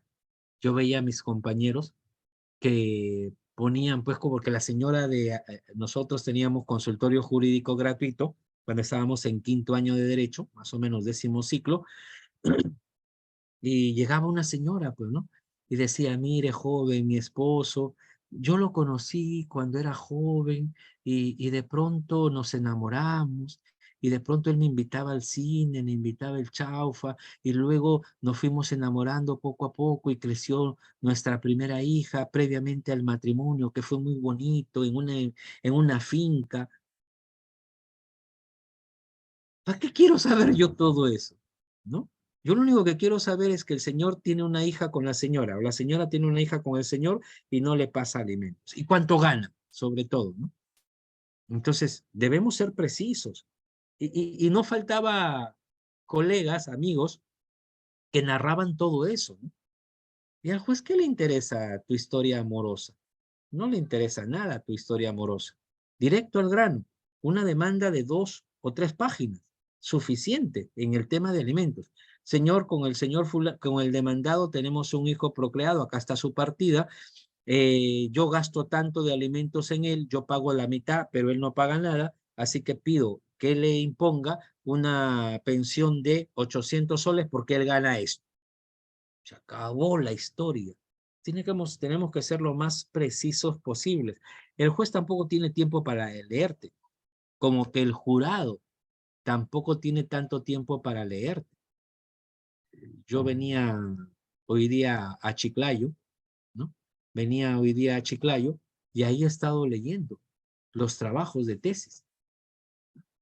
Yo le digo a mis estudiantes, disculparán si encuentran una letra totalmente inelegible cuando hago observaciones, pero es el bus en el momento en el que puedo leerlo siquiera un par de horas. El bus hoy día llegó a las 10 de la mañana, ¿no? A Chiclayo. Salí muy tarde de Huacho. Entonces yo me desperté a las 6 estaba divagando algunas cosas, pensamientos, cosas que tenemos las personas, y después a las 7 ya me puse a leer, ¿no? De 7 a 9, pero el bus va, bum, bum, bum, bum, bum. Entonces uno hay que corregir allí ciertos asuntos. Entonces, mira, ese es el momento en el que podría tener tiempo, ¿no? Acá lo tengo. Acá están las observaciones, ¿no? No les digo que les miento, ¿no? Ya está, ¿no? Yo les pido a mis estudiantes que me lo traigan impreso, ¿no? ¿Por qué? Porque de pronto yo les puedo hacer algunas observaciones que a mí me parecen de interés. Así que ese es el tiempo que tenemos. Y tú vas a poner 5 páginas, 6, 7 páginas. No, sean lo más preciso posible. Eso tiene que ver con la extensión, pero tienen que hacerlo de manera original. Preciso, no muy extensos, original y solo lo más relevante. El tema, ya les dije, puede presentar muchas aristas, pero tienen que poner lo más relevante. Factibilidad. El tema tiene que ser factible, ¿ya? El tiempo también. Utilidad, fuentes de información y capacidad para desarrollarlo. Aquí tuvimos un debate muy acalorado con mi docente de la Universidad San Marcos en el curso de metodología. Yo estudié en la Pedro Ruiz Gallo, pero la Pedro Ruiz Gallo tenía convenio con la San Marcos, así que a la maestría, todos los fines de semana llegaban los docentes de San Marcos. Me recuerdo al doctor Góngora. Entonces, él decía que en la situación problemática no debería haber citas, ¿no? Y yo decía lo contrario.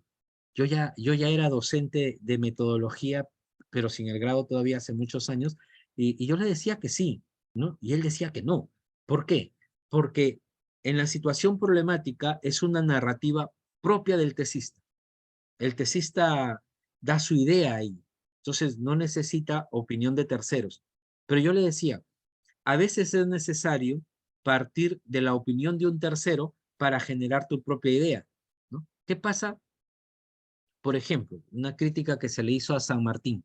San Martín Castro tiene en su libro de Derecho Procesal Penal, la parte, yo estudié el libro verde, 2 tomos, en una de las partecitas dice la mafia fujimontesinista en su libro. Y de pronto fue el vocal que lo condenó a Fujimori, ¿no? Entonces, puedo citar a César San Martín en el contexto de que antes de la condena a Fujimori, ya él tenía cierta preferencia por establecer como que eso era una mafia y que por lo tanto era un corrupto y que por lo tanto había que condenarle. Mira, yo cito a César San Martín en ese contexto en el que pone eh, mafia fujimontesinista y yo trato de explicar un determinado contexto respecto de la subjetividad en el tema. Por ejemplo, ¿no? Por citar un ejemplo. Entonces, ¿tengo que poner la cita para establecer la situación problemática? Sí, ¿no? Sí, puedo poner la cita. Así que no es tan cierto, digo yo, me puedo equivocar, no es tan cierto que no vaya citas. Lo que no puedo hacer es llenarlo de citas, ¿no? Párrafo 1, cita, párrafo 2, cita, párrafo 3, cita, párrafo 4, cita, 6. No puedo hacerlo, porque, porque esa es la parte que a mí me corresponde. ¿ya? Ustedes verán.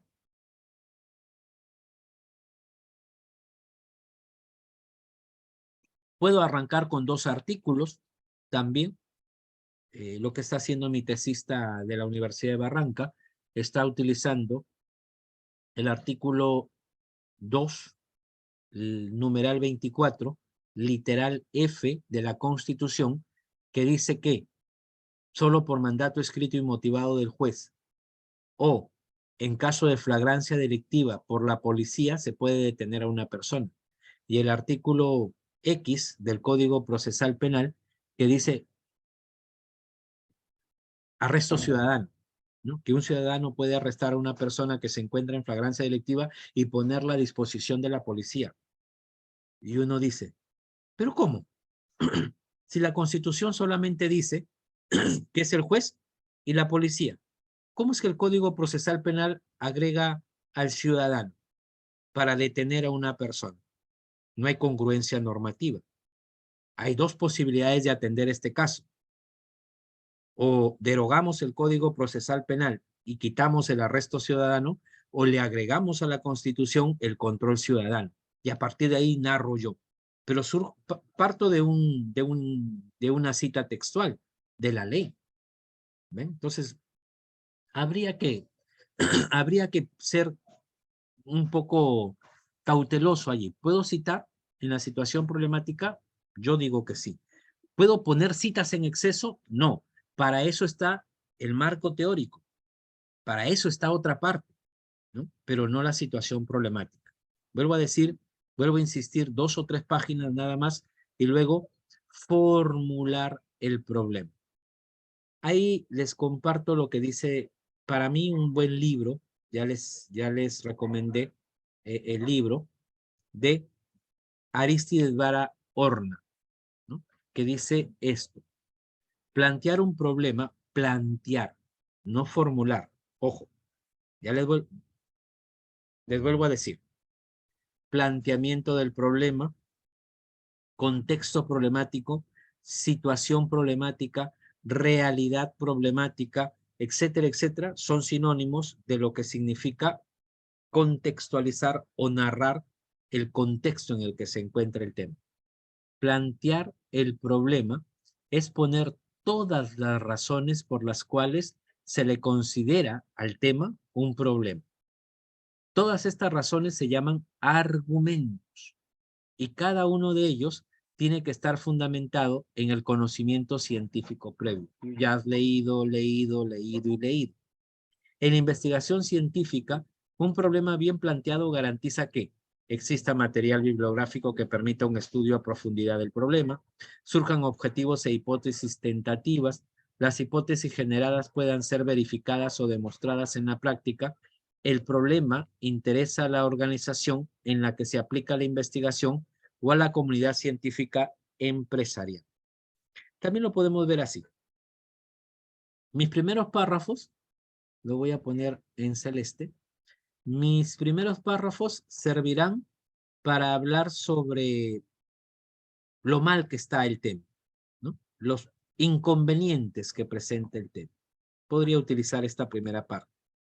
Ahora, una segunda parte será para plantearme, en una segunda parte, será para plantearme lo que yo propongo, la propuesta de investigación, ¿no? Lo vamos a poner en verdecito. Vamos a poner por acá.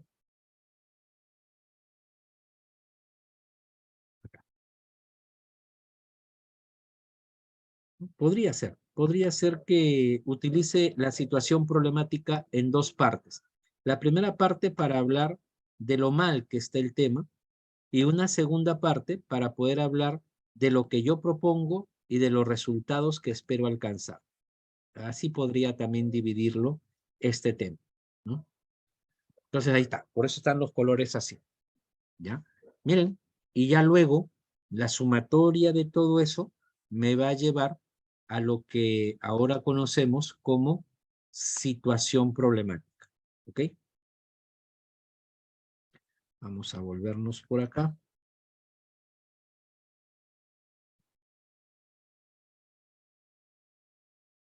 Ya. Aquí sería práctico ponerlo. Nueva diapositiva.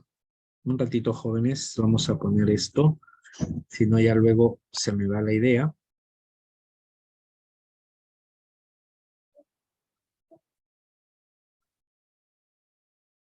Wow. Salió esto acá.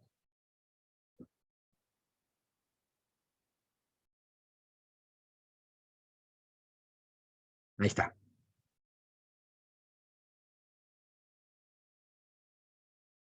Listo, entonces, ¿cómo lo redacto? No hay una pauta exactamente de algo, ¿no? Yo trato de cumplir uno de los requisitos que es que trae la tesis, redactarlo con originalidad y creatividad.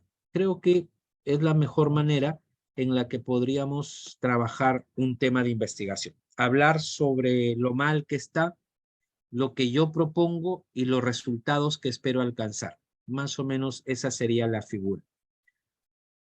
Ah, mira, este es otro autor. Este autor, vamos primero con Arístides Barahona. Arístides Barahona me indica esto, ¿no? Arístides Barahona me diste aquí 6 pasos y elementos para realizar un buen planteamiento del problema. Define brevemente el problema que vas a investigar, primer párrafo, seguramente. Luego, ubica el tema en el contexto del problema. Tercero, refiere a algunos estudios sobre el tema. Menciona los problemas abordados y los que no han sido abordados, los cuales son el punto de partida de una investigación. Indica lo que pretende realizar y, en último término, formula el problema. ¿Qué es la formulación de un problema? Nos dice lo siguiente. Formular el problema de investigación consiste en interrogar. Recuerda que el método científico se basa en formular preguntas que serán respondidas inicialmente por la hipótesis y que luego serán probadas, contrastadas, verificadas mediante un diseño riguroso de trabajo de campo. Es una pregunta. Y yo he encontrado muchas veces temas así. Vamos a ver si logramos sacar esto. Yo he encontrado preguntas así, más o menos.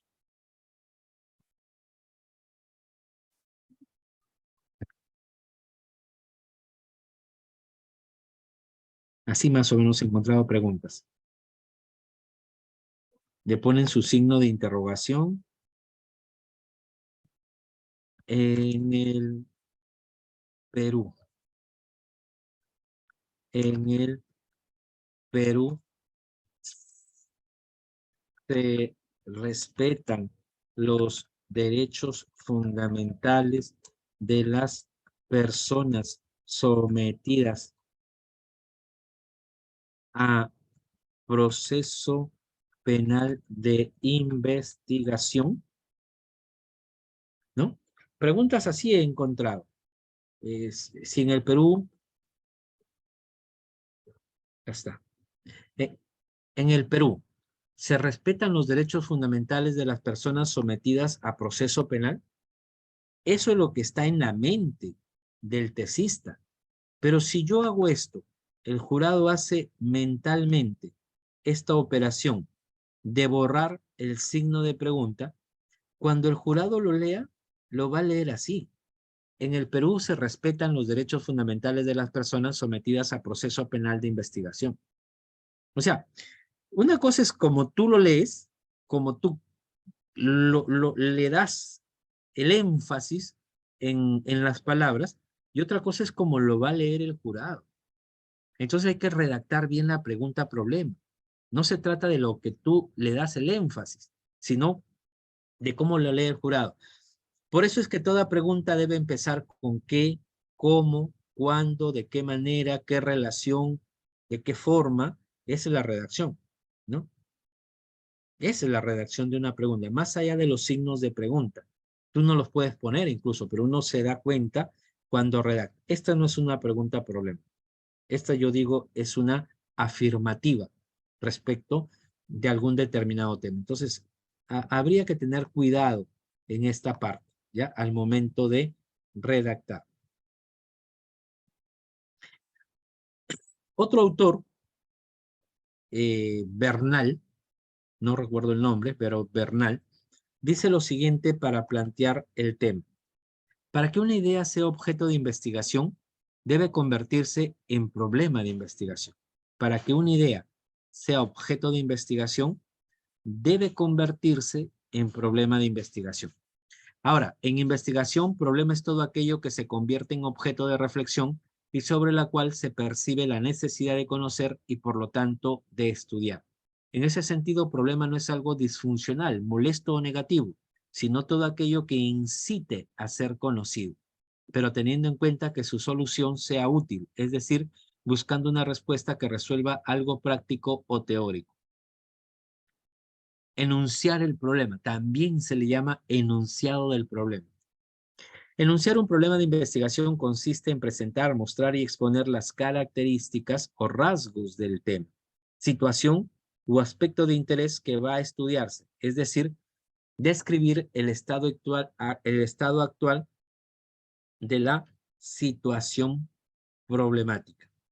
En general, enunciar un problema es contar con lo que está pasando en relación con una situación, con una persona o con una institución. Es narrar los hechos que caracterizan esta situación, mostrando las implicaciones que tiene y su solución. En cambio, formular el problema. Un problema se formula cuando el investigador determina o hace una especie de pronóstico sobre la situación problema. En lugar de hacerlo con afirmaciones, este pronóstico se plantea mediante la formulación de preguntas orientadas a dar respuesta al problema de investigación. Una pregunta problema es aquella que en su propia redacción tiene la solución. Ojo, no estamos diciendo que sea una pregunta, no estamos diciendo que solo sea una interrogante, sino que el problema es aquel que se pregunta y en la pregunta contiene la solución. ¿De qué manera, por ejemplo, ¿no? ¿De qué manera la despenalización de el tráfico ilícito de drogas permitirá el incremento de la recaudación fiscal? ¿Qué es lo que estoy diciendo? Que si deslegalizamos o si despenalizamos, incrementaremos la recaudación fiscal. Entonces, el problema es la interrogante acerca de la solución, ¿no? Es la interrogación acerca de la solución. No es cualquier pregunta, no es cualquier interrogante, sino aquella que contiene en sí la posible solución. Y eso es lo que no se entiende muchas veces. Eso es lo que podría generar un tipo de inconveniente. Problema es un déficit del saber, que resulta ser una diferencia resultante entre lo que es y lo que debiera ser. Lo que es la situación, contexto, realidad problemática.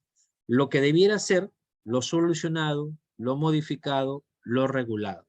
Ambos se juntan para crear la pregunta problema. Lo que es lo actual. Lo que debiera ser es lo futuro, ¿no? Y ahí tenemos la redacción del problema que contiene la hipótesis. Ambos se juntan. Pregunta y solución. Problema,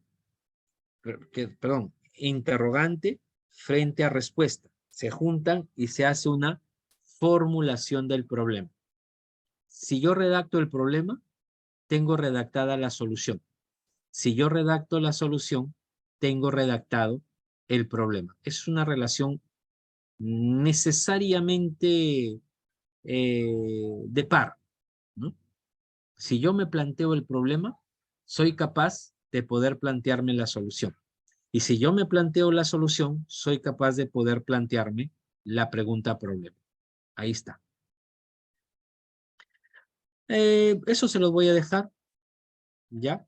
Para poder redactar, creo que estamos en el tiempo, para poder redactar esta parte que se llama situación problemática. Una vez, no exagero en esta parte, una vez que tengo bien redactado el problema, todo lo demás cae por su propio peso, ¿ya? ¿Por qué?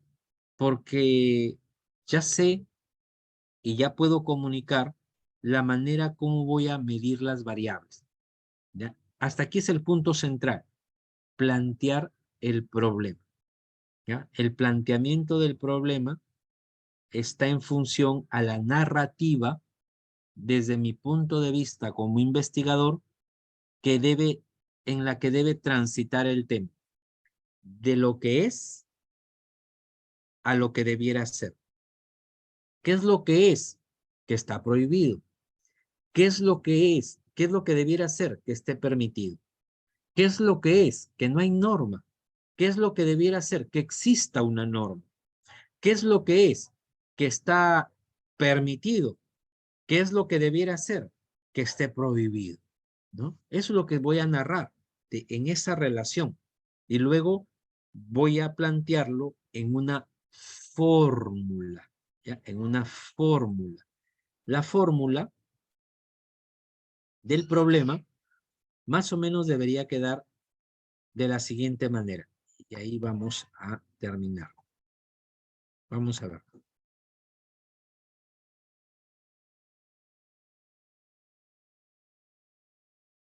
Acá vamos a poner la fórmula. Según se trate de un estudio correlacional o según se trate de un estudio explicativo. La fórmula en un estudio correlacional sería así.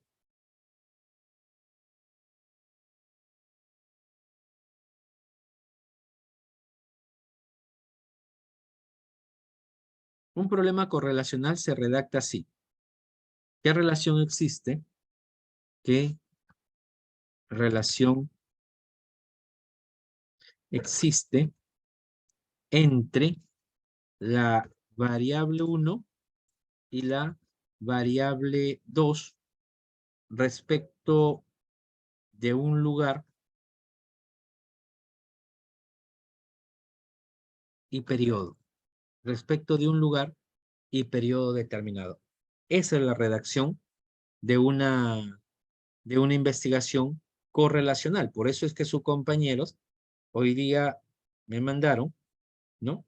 En su problema, a mí me parece bien, ¿qué relación existe entre la implementación de un modelo de responsabilidad penal ambiental de las personas jurídicas frente, aquí podríamos poner también, en vez de y, le podríamos poner frente a, ¿no? Ya es cuestión de ustedes, frente y o frente a.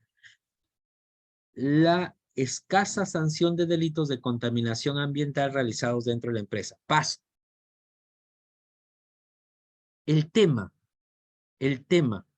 ¿solo sirve para Cerro de Pasco o Pasco o sirve para todo el Perú? Sirve para todo el Perú, porque en donde se realice este tipo de actividades, sobre todo, ¿no? Pero yo ya sé, y le doy la bienvenida, que ese trabajo lo van a hacer en Pasco, ¿no? Y respecto de un determinado periodo, 2020-2022. Eso me implica saber al mismo tiempo que el diseño de investigación excluye tanto la encuesta como la entrevista, porque yo no voy a poder encuestar hacia el año 2022.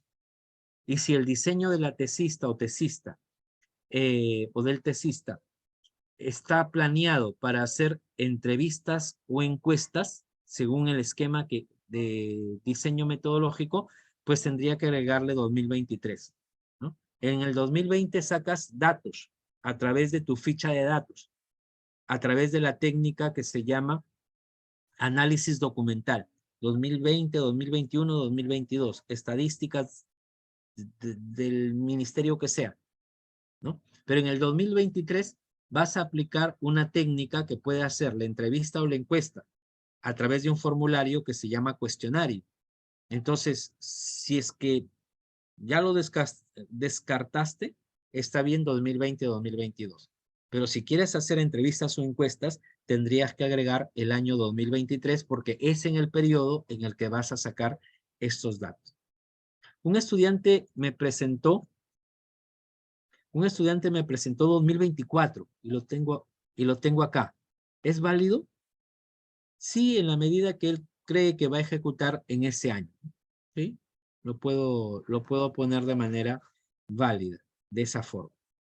Ya, esa es una fórmula, perdón, esa es una fórmula correlacional. Ahora, problema explicativo. Entonces sería, ¿de qué manera la variable 1 es generadora, o también puedo poner genera o causa la variable 2, ¿no? En un lugar y periodo determinado.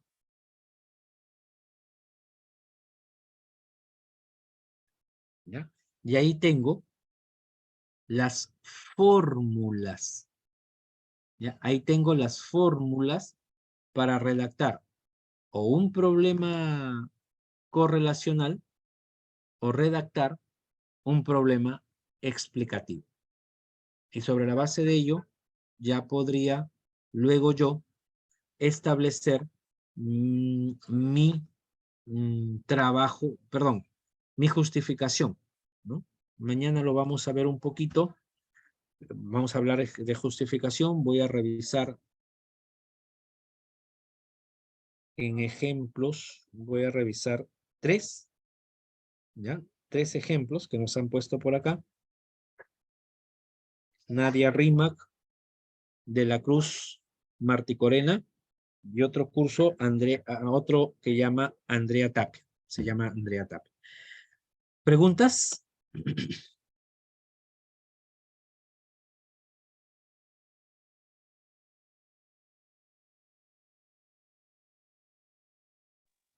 Profesor, buenas noches.